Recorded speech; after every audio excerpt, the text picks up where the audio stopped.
5 আসন থেকে সদর উপজেলা নিয়েছেন।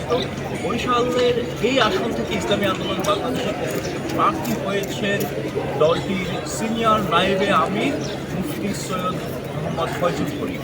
তিনি আজকে আমাদের মাঝে অতিথি হিসেবে রয়েছেন। স্বাগত আপনাকে। ধন্যবাদ।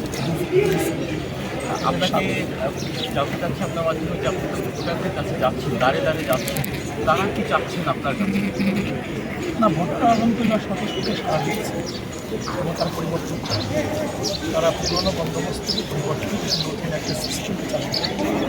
আপনারা কি প্রতিশ্রুতি দিচ্ছেন ভোটার?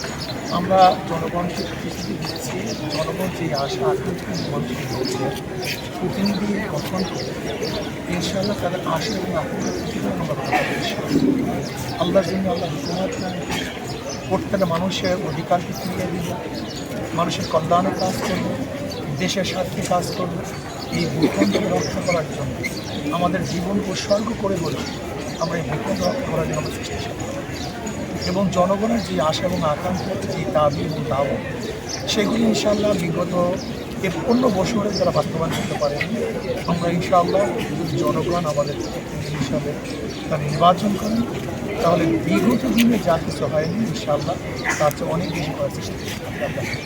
জুলাই গণহত্যা ট্রাইব্যুনালের প্রথম রায় হয়েছে আজ, এটি নির্বাচনে কোনো প্রভাব ফেলবে? না, এটা তো জনগণ যেটা চেয়েছে, জনগণের দাবি ছিল, জনগণের দাবি অনুযায়ী তো তারা রায় পেয়েছে। আমি যেটি একই দিনে নির্বাচন, একই দিনে গণভোট, বিষয়টি কীভাবে দেখছেন? এটা হাস্যকর, এটা ঠিক একই দিনে নির্বাচন, একই দিনে গণভোট, এটা জাতির সাথে তামাশা করছে। পিআর পদ্ধতি সহ যে 5 দফা দাবি, সেই দাবির বাস্তবায়ন আংশিক হয়েছে বলছেন, এবং পুরোপুরি বাস্তবায়ন না হলে আপনারা কী ধরনের পদক্ষেপ নেবেন? না, আমরা তো জনগণকে সচেতন করি এবং ইনশাআল্লাহ আজকে হোক কালকে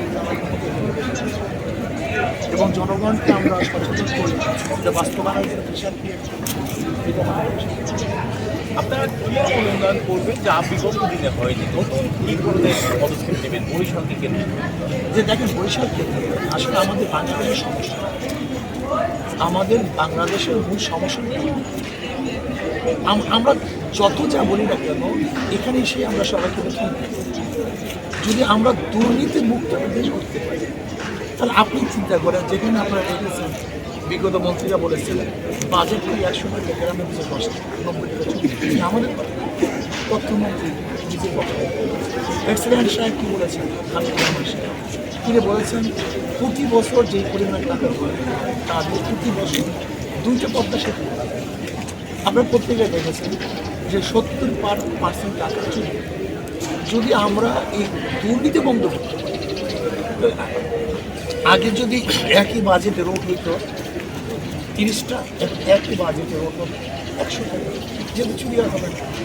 একই বাজেটে যে কাজ হইত যদি আমরা চুরিমুক্ত দেশ করতে পারি, দুর্নীতিমুক্ত দেশ করতে পারি, তাহলে আমি মনে করি 70% কাজ যদি বৃদ্ধি পায় তাহলে 15 বছর যা দাম হয়েছে এটা হওয়া সম্ভব, অবশ্যই সম্ভব। আপনি